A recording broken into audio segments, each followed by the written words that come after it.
Dios les bendiga, es un placer saludarles. Vamos hoy a la clase Los libros poéticos en la semana número 2. Estamos dando situaciones importantes acerca de los libros.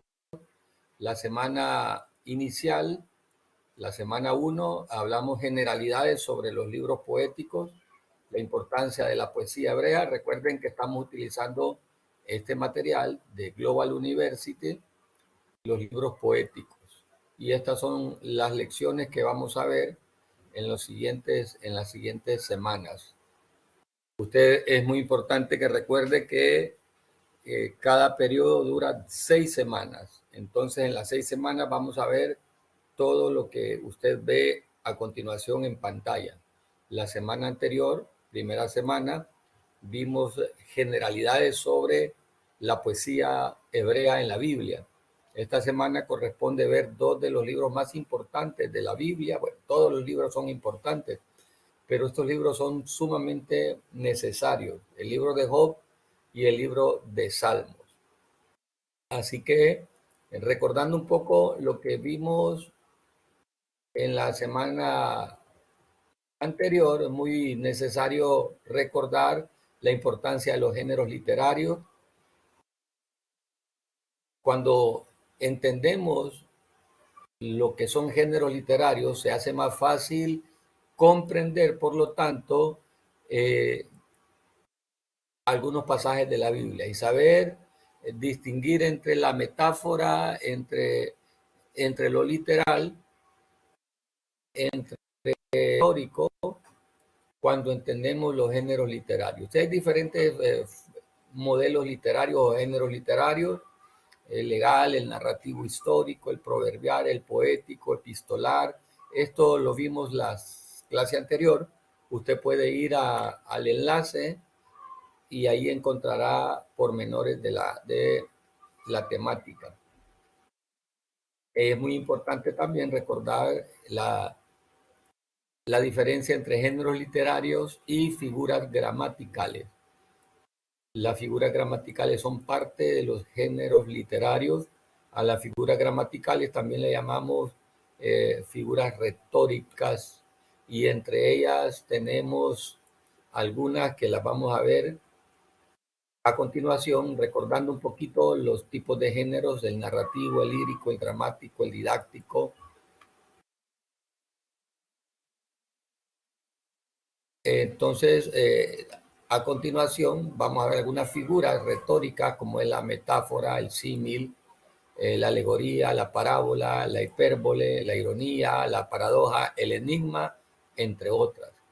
Cuando nosotros entendemos las figuras literarias en un escrito, sabemos cuándo vamos a tomar un escrito, una porción de la palabra, la vamos a tomar de manera literal, y cuándo la vamos a tomar de manera metafórica con el uso de estas figuras retóricas. Le invito a usted, amado estudiante, que investigue también por su propia cuenta el significado de cada una de estas figuras literarias, y así usted va a tener una mejor comprensión. Entenderá por qué en alguna ocasión hay exageraciones en la Biblia. Hay pasajes en la Biblia que son exagerados, y si nosotros lo tomamos como literal, corremos el riesgo de cometer una mala interpretación en las escrituras. David decía: lloré toda la noche, y de tanto llorar se inundó mi cama de lágrimas. Esa es una hipérbole. Cuando escuchamos que en el libro de Números dicen que nosotros parecíamos langostas hacia ellos, es una exageración. Y así sucesivamente. Por eso es muy importante que usted entienda las figuras retóricas. Habrá otras asignaturas donde se enseña este tema, pero que usted necesita entenderlo. Hablábamos la semana anterior sobre los diferentes modelos de poesía. Ya no hay rima como entendemos nosotros en la poesía occidental, en nuestro lenguaje español, ya no se rima. Mi madre es una rosa, mi padre es un clavel, yo soy un botoncito que acabo de nacer. En la poesía hebrea no hay rimas. La poesía hebrea es bastante asimétrica, pero sí tiene paralelismos. ¿Y qué tipo de paralelismo encontramos? El sinónimo, el antitético, el sintético, el paralelismo emblemático. Como le dije anteriormente, usted puede ir al enlace de la clase anterior y poder encontrar ahí la referencia. Para también recordar cuáles son esos libros poéticos de los cuales hablamos: Job, Salmos, Proverbios, Eclesiastés y Cantar de los Cantares. En la primera entrega hablamos una generalidad de la poesía hebrea y en esta segunda entrega estudiaremos genérica, de una manera introductoria, el libro de Job. Estaremos un poco hablando sobre el libro de Job y también hablaremos sobre el libro de los Salmos. ¿Cuándo se escribió?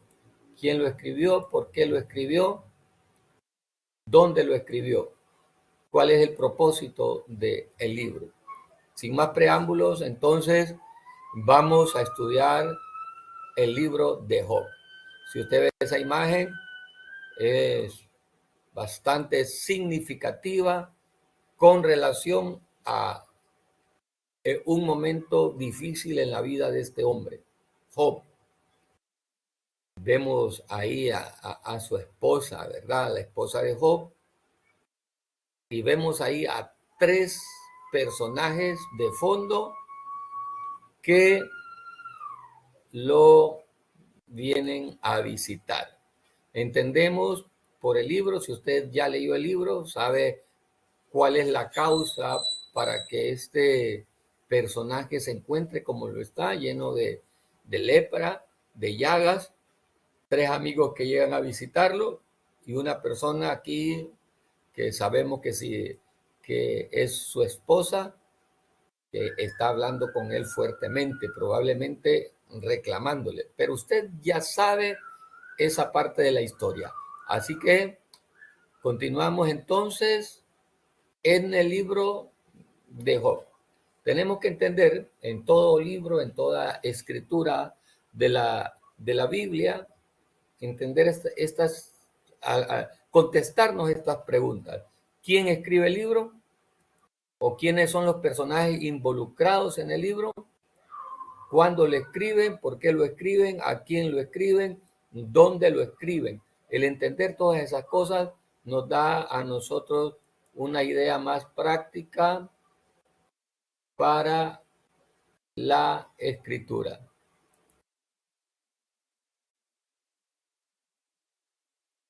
Continuamos entonces estudiando sobre el libro de Job. ¿Quién escribió el libro? ¿A qué se refiere? ¿Qué historia nos cuenta el libro de Job? Vamos a ver algunos objetivos principales en este libro. ¿Qué nos quiere enseñar Dios en este libro? En la sección del libro de Job. Número 1, asegurarnos que el ojo cuidadoso de Dios está sobre nosotros en medio del sufrimiento. Dios no nos ha dejado, ni nunca nos dejará, ni nunca nos desamparará. ¿Y qué otra experiencia encontramos en el libro de Job? ¿Qué otra enseñanza? Continuar confiando en Dios aún ante su silencio absoluto. El silencio de Dios no significa que Él se apartó de nosotros. El silencio de Dios no significa que Él está contra nosotros. A veces Dios guarda silencio en medio de la prueba para que nosotros podamos atender y aprender. Dios guardó silencio en la prueba de Job. Vamos a ver algunas cosas. Y una de las preguntas que nos hacemos en el libro de Job y que no tiene respuesta es esta: ¿Por qué sufren los justos? Y vemos nosotros que en realidad en Job no se contesta a esa pregunta. El libro reafirma la soberanía de Dios en permitir que entre el sufrimiento que entre el sufrimiento a la vida de una persona justa.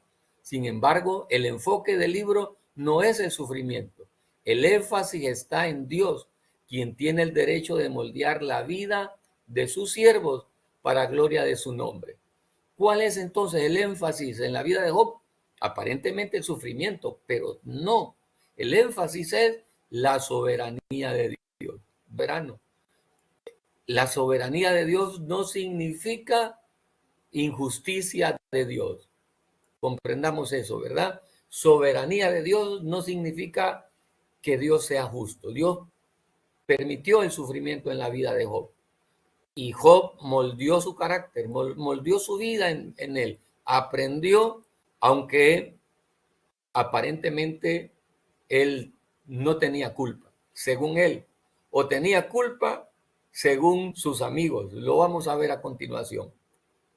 La explicación racional del hombre acerca del dolor es reemplazada por la revelación de Dios acerca de sí mismo.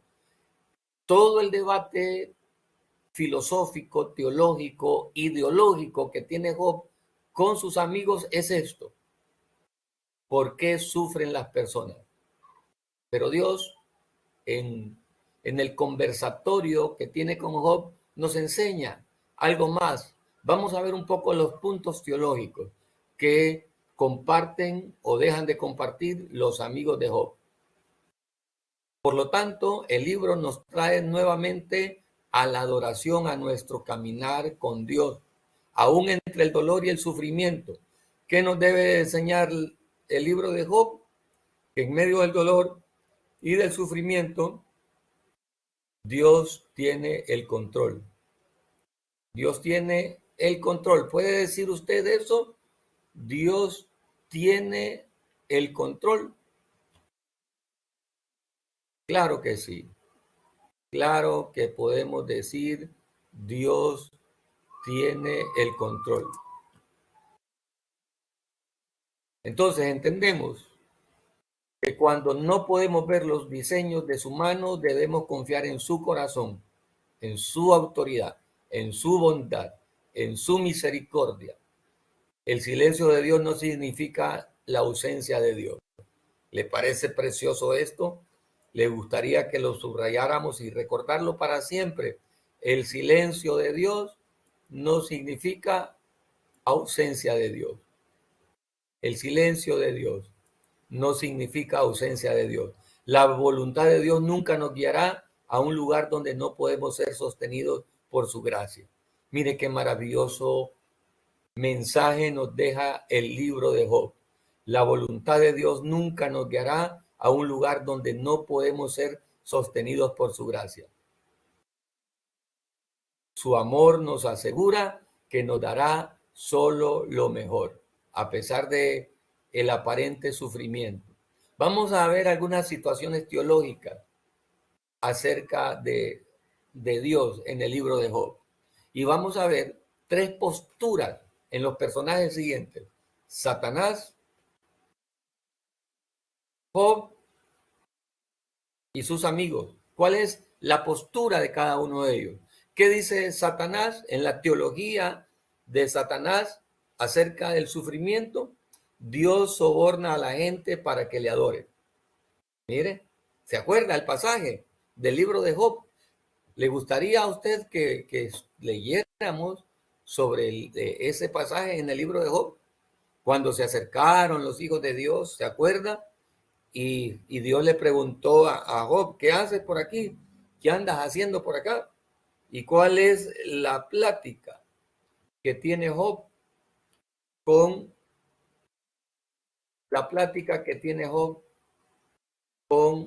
su gente? ¿Qué es la plática que tiene Job con su gente? Dios con Satanás. Job te adora porque tú lo bendices. Job te adora porque tú le guardas, pero si tú no lo bendijeras, sin duda no adorara como te adora. Mire qué tremendo, ¿verdad? Qué tremendo. Entonces, Dios refuta ahí a Job. Dios refuta a Job con pruebas innegables. Vemos entonces la teología de Job, ¿verdad? Dios soborna a la gente para que le adore. La teología de los amigos de Job: Dios prospera a los justos y castiga a los malvados. ¿Qué decía Satanás? Dios, tú sobornas a Job. Job te sirve porque vos lo bendecís. Deja de bendecirlo y a ver si sigue sirviendo. Cuando Dios le quita un poco la protección a Job y permite que Satanás le toque, entonces vemos todo lo que le pasa. ¿Y qué dicen los amigos de Job? Estás como estás porque le fallaste a Dios, a saber qué cosas ocultas tenías, y por eso te vino lo que te vino. En cambio, Job se consideraba a sí mismo lo suficientemente justo como para no recibir lo que estaba viviendo. Por lo tanto, Dios decía: Dios es injusto, está silencioso, y decía: me debe una explicación. Entonces, ¿cuáles eran las acusaciones contra Job? Job adora a Dios por la abundancia de sus riquezas o de sus bienes. Vamos a poner aquí: por la abundancia de sus riquezas o de sus posesiones. ¿Qué decían los amigos en la acusación? El pecado de Job es la causa de su adversidad. Y Job no se podía acusar a sí mismo, ¿verdad? Pero nos damos cuenta que los tres tenían criterios equivocados. Los tres tenían criterios equivocados. Dios es justo. Es increíble entender este concepto de la integridad y justicia de Dios. Él es justo, Él no se equivoca, Él no actúa mal, y no es fácil a veces entender eso. Vamos a ver algunas otras cosas del libro de Job. ¿Qué vemos ahí en el libro de Job? Estamos viendo el panorama general, el perfil del libro. El tema de Job es el reino glorioso de Dios a pesar de la maldad, para llevar la bondad y bendición a los suyos y la gloria para él. Y ahí vemos el perfil del libro. El perfil del libro. El sufrimiento de Job.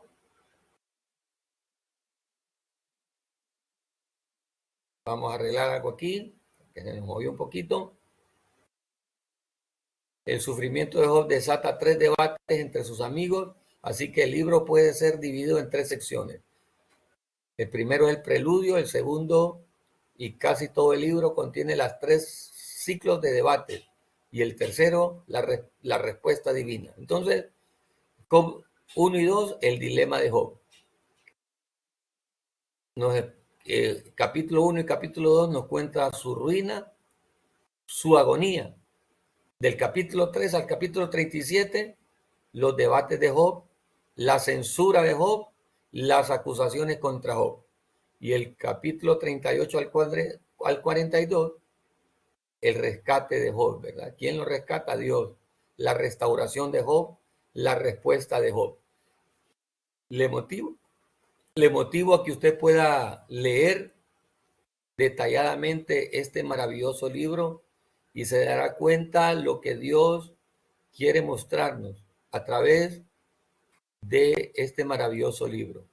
El libro de Job nos enseña la soberanía de Dios en medio de la crisis, en medio de la prueba, en medio de la circunstancia. Dios sigue teniendo el control absoluto sobre todas las cosas. ¿Qué nos enseña también el libro de Job? El trasfondo histórico del libro. Job, aparentemente, y de hecho así es una de las piezas más literarias antiguas que existen. una de las piezas literarias más antiguas que existen. Job fue un hombre justo y de repente sufre una pérdida de sus propiedades y por uno y por otro lado mueren sus hijos y él comienza un sufrimiento terrible lleno de enfermedades. Entonces, una gran parte del libro está dedicada a una discusión filosófica del sufrimiento. Esto es lo que nos enseña Job. ¿Por qué sufre la gente? Y ese debate se hace entre él y sus amigos, que al inicio eran 3 y después se convierten en 4. Los amigos le acusan diciéndole que de acuerdo con las leyes de la naturaleza, el sufrimiento viene como resultado del pecado. Job insiste en afirmar que él es bueno y que el sufrimiento debe tener otro propósito. Pero Job nunca entendió cuál era ese propósito. Los últimos capítulos nos dicen que un modo de su prosperidad le fue restaurada y el libro tiene un punto de vista diferente, muy importante, muy hermoso. Le animo a que usted lea el libro de Job. ¿Cuál es la palabra clave en el libro? Sabiduría, Dios, pecado, Satanás, restitución, ¿verdad? También sería una palabra clave porque Job fue restituido, restitución. ¿En qué tiempo ocurre? Aproximadamente en los tiempos de Abraham, un poquito antes de Abraham. Todavía probablemente no había nacido Abraham o estaba a punto de nacer cuando la historia de Job se dio a luz. ¿Cuál es el énfasis? La sabiduría se encuentra solamente en Dios. La sabiduría humana no puede por sí sola penetrar el camino de Dios, ni entenderla, ni comprenderla. El sufrimiento no merecido no tiene respuesta fácil. Eso es de verdad. Mira, hay sufrimiento aparentemente no merecido. Por eso Jesús decía, bienaventurados los que lloran. Pero ¿cuáles son aquellos que lloran? Por causas justas, ¿verdad? Aquellos que lloran, aquellos que padecen por el reino. Merecido no tiene respuesta fácil. El sufrimiento merecido no tiene respuesta fácil. Y entendemos que Job encabeza la lista de los libros poéticos en la Biblia. Algunos piensan que fue el primer libro escrito. Probablemente el libro lo haya escrito Moisés, ¿verdad? Que sin duda a través de el testimonio oral o alguna otra circunstancia. Acá tenemos este cuadro donde nos refleja un poquito más sobre el libro de Job. Primer diálogo, segundo desarrollo de diálogo. Recuerde que fueron 3 diálogos y posteriormente aparece Eliú a la escena.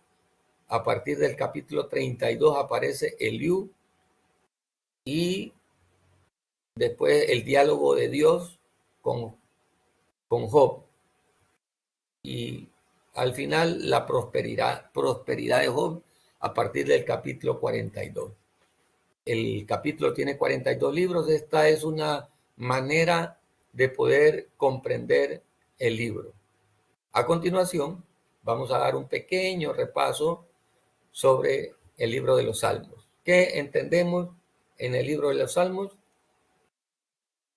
Un método para el estudio de los Salmos es lea varias veces el Salmo, varias veces. Analice la estructura del Salmo. Analice los recursos poéticos. Considere el contexto bíblico y aplique los principios a usted mismo. Son 5 ayudas que encontramos para comprender el libro de los Salmos. Estamos entonces con el libro de los Salmos. Lea varias veces el Salmo, analice la estructura, analice los recursos poéticos, considere el contexto bíblico y aplique los principios. El contexto bíblico. Imagínese el Salmo 34. ¿Quién lo escribió? David. ¿Y cuándo lo escribió? Veamos el contexto. A partir de primer libro de Samuel, capítulo 22, encontramos el contexto del Salmo 34. El Salmo 3, ¿quién lo escribió? David. ¿Cuál es el contexto del Salmo 32? David está siendo perseguido. El Salmo 18, ¿cuál es el contexto? Dice allá, segundo libro de Samuel, que en los últimos días David escribió el Salmo 18. Entonces, aparentemente, el Salmo 18 es un resumen de la vida de David. ¿Y qué decimos del Salmo 90? ¿Quién escribió el Salmo 90? ¿Quién escribió? ¿Se acuerda? ¿Quién escribió el Salmo 90? Lo escribió Moisés. Entonces, el Salmo 90 se dio en los tiempos de Israel en el desierto. Y aquel salmo que dice, junto a los ríos de Babilonia, ahí nos sentábamos y llorábamos acordándonos de Sión. Imagínense, no le podemos atribuir ese libro a David, porque David no estuvo en Babilonia, no colgó sus arpas David en Babilonia. Entonces es un salmo exílico, un salmo escrito en el exilio, y para ser un poco sensatos, no tendríamos referencia cierta de quién escribió ese salmo, aunque algunos se lo atribuyan a Esdras, pero Esdras vivió después de esa temporada. ¿Qué debemos entender en esas primeras lecturas? Cuando se estudia cuidadosamente un salmo, el primer paso es familiarizarse con el contenido, leyéndolo varias veces y, si es posible, memorícelo. En una actitud de oración, de consagración, podría ser de beneficio leer el salmo en varias traducciones. Claro que sí. Mientras lea, intente responder a varias preguntas. Esas preguntas son fundamentales. ¿Y cuáles son? ¿Cuál es el tema del salmo? Es el perdón, la tristeza, el resentimiento, el escape. ¿Cuál es el estado de ánimo del autor? Imagínese, ¿hasta cuándo, Jehová, me olvidarás para siempre? ¿Hasta cuándo esconderás tu rostro de mí? Mire, qué corazón tenía el escritor del Salmo 13 o 14 cuando dice, ¿hasta cuándo, Jehová, me olvidarás para siempre? Y el del Salmo 42, que dice, como el ciervo brama por las corrientes de las aguas, así clama por ti, oh Dios, el alma mía. Vemos en el Salmo 42:2 mucha metáfora. Bueno, el Salmo 42 no es metáfora, es un símil, que es lo mismo, casi, ¿verdad? Un símil, como el siervo, por eso es un símil, por la expresión como. ¿Quién lo escribe? Sin duda lo escribió un ministro de Dios, un sacerdote del altar, que por causa de la vida se había apartado, se había alejado de Jerusalén y tenía algún tiempo sin participar de los cultos de adoración, porque dice, me acuerdo de estas cosas, como yo guiaba, era un líder de adoración, un líder de alabanza. Todas esas cosas son muy importantes. ¿Cuál es el tema del Salmo? ¿Cuál es el estado de ánimo del autor? ¿Es el Salmo de tristeza? ¿Es de júbilo? ¿Qué tiene el Salmo?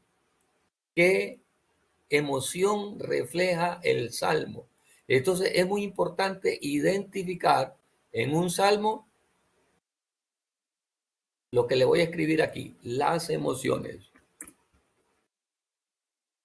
Las emociones. Algunas emociones en el Salmo son de odio. Mire, entonces, otras son de tristeza, otras son de alegría, otras son de resentimiento, de pesar, de luto, de dolor. Todas estas cosas son de suma importancia entender las emociones implícitas en el Salmo. Si el Salmo tiene un título, provee información acerca de la situación histórica que refleja. ¿Qué dice el Salmo 34? Este cántico lo expresó David cuando huía de, ¿se acuerda? Usted puede ver el título del Salmo 34, cuando lo despreciaron, lo tiraron, cuando aquel capitán del ejército enemigo le dijo, no tengo demasiados locos para que ustedes me traigan uno más. Todas esas cosas son de suma importancia a la hora de comprender un salmo. Claro que sí, son de suma importancia. Y cuando nosotros captamos esas condiciones, se nos hace más fácil interpretar el salmo. ¿Qué otra cosa debemos entender del salmo? Analizar la estructura, el flujo de pensamiento del libro, del salmo en cuestión, cómo se organiza el material, qué divisiones hay en el salmo, eso es importante, cómo está dividido el salmo, la estructura. Para eso es muy importante un poco de hermenéutica. Vamos a considerar la estructura del Salmo 1. Comienza hablando acerca de las bendiciones del justo, luego describe en detalle el destino del malo. El último versículo es un resumen de los primeros 5 versículos. Mire, hay una estructura. Si yo le dijera a usted el Salmo 37, no te impacientes a causa de los malignos, ni tengas envidia de los que obran iniquidad, porque como hierba serán pronto cortados y como verdor de renuevo se secarán. Entonces hay una comparación entre los hombres buenos y los hombres malos en el Salmo 37. Entonces esa es la estructura. Las bendiciones que tienen los hombres malos y el castigo, las bendiciones que tienen los hombres buenos, el castigo que tienen los hombres malos. Las actitudes de los hombres malos, las actitudes de los hombres buenos. Entienda eso entonces de la estructura. Entonces, ¿qué nos enseña ahora volviendo al Salmo 1? Fíjese cuidadosamente en los primeros 3 versículos que forman la primera estrofa. Los pensamientos del autor progresan claramente en cada verso. El primero describe al justo usando un lenguaje negativo al detallar lo que no hace. No anduvo en consejo de malos, ni estuvo en camino de pecadores, ni en silla de escarnecedores se ha sentado. No hizo lo malo. El segundo describe a las personas justas utilizando un lenguaje positivo, lo que sí hace. En la ley de Jehová está su delicia y en su ley medita de día y de noche. ¿Qué estamos viendo? Estructura del Salmo. El tercer verso es un símil que compara a la persona justa con un árbol frutal junto a corrientes de agua. Tal árbol da fruto y su hoja no cae. Este verso termina con una declaración simple, afirmando que todo lo que haga una persona justa prosperará. Qué hermoso, ¿verdad? Usted comprenda la estructura de los salmos y va a ver cómo las cosas cambian. En el análisis poético vemos, por ejemplo, lo que vimos en la clase anterior, vemos cómo es estructurado el salmo, y qué paralelismo tiene, si tiene sintético, antitético y todo lo que más nosotros vimos, ¿verdad? Y ya por último, para sellar esta clase, vamos a ver un poco de que los salmos necesitamos estudiar el contexto histórico del salmo, el contexto escatológico. Hay salmos que tienen profecías para el futuro. Es muy importante leer el título del salmo. El título del salmo nos va a dar detalles de cuándo se escribió, quién lo escribió y por qué lo escribió. Y el título del salmo también nos va a dar detalles de los autores, quién lo escribió y la cronología, cuándo se escribió. Ubique el salmo en cuestión en el tiempo bíblico, cronológicamente, y le va a encontrar sabor a cada salmo. Con relación a los salmos mesiánicos, vamos a ver un poco, aunque muchas veces no nos referimos a esta sección como los salmos de David, a los salmos, ¿verdad? David escribió solamente 73 salmos, solo o se identifican absolutamente suyos solamente 73 salmos. David no escribió todos los salmos. De estos, casi todos los del primer libro, del Salmo 1 al 41, son de David. ¿Qué otros autores encontramos en los salmos?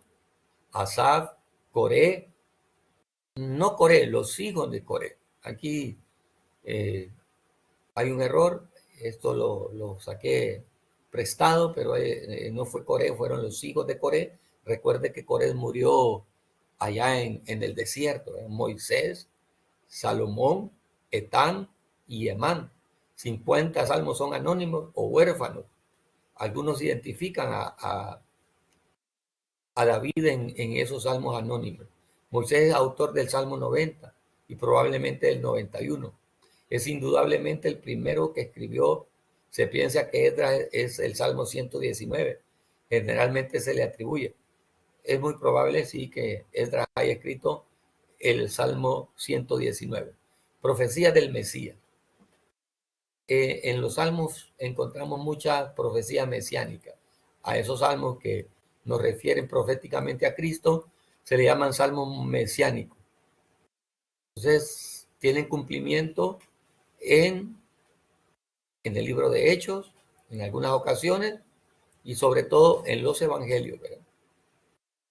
Por lo menos 14 salmos que se citan en el Nuevo Testamento son mesiánicos, se refieren a Cristo Jesús. ¿Y cuáles son estos salmos? Salmo 2, Salmo 8, Salmo 16, Salmo 22, que habla del sufrimiento del Mesías. Salmo 40 y 41, Salmo 45, que habla de la gloria del Mesías. Rebosa mi corazón palabra buena, dirijo yo al rey mis obras, mi lengua es pluma de escribiente muy ligera. Salmo 68, 69, 91, 97, 102, 110, 118. Muy importante que nosotros entendamos sobre el libro de los Salmos. Fue un placer haber compartido con usted. Dios me le bendiga. Espero que usted pueda atesorar en su corazón lo que hemos estado estudiando. Será hasta la próxima.